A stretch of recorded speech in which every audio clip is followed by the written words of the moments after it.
Nylon मांजा न वापरणे ही जशी सामाजिक जबाबदारी आहे आपली, तशीच तो कायद्याने गुन्हा देखील आहे।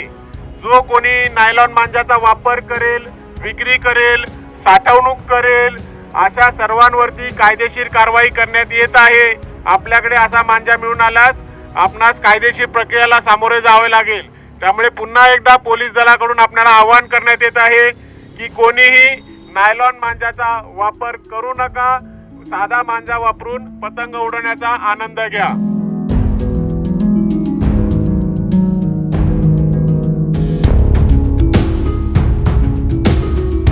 कशा पद्धतीने मोहीम राबवण्यात येते आणि कशी करडी नजर ठेवण्यात येते?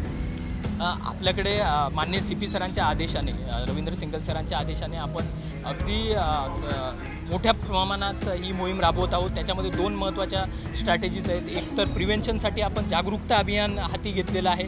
त्यामध्ये सर्व पोलीस स्टेशनमधील सर्व आपल्या ज्या व्हेकल्स आहेत, ज्याच्यामध्ये PS सिस्टम आहेत, त्या सर्व ग्राउंडवर डिप्लॉईड आहेत आणि सर्वजण PS सिस्टममध्ये सर्वांना आवाहन करत आहेत की नायलॉन मांजाचा जर वापर केला तर त्याचे दुष्परिणाम काय आहेत आणि लीगल परिणाम काय आहेत, त्याच्यामध्ये कानूनी कारवाई काय होणार।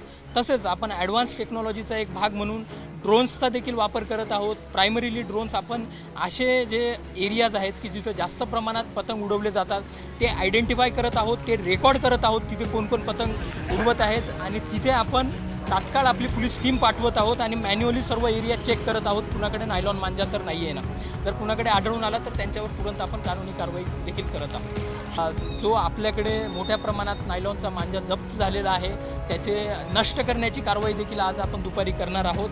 तर त्या अनुषंगाने पूर्ण जनतेमध्ये एक चांगला मेसेज देखील जाईल की याचे दुष्परिणाम नायलॉन मांजाचे काय आहे। थँक्यू। ABP माझा, उघडा डोळे बघा नीट।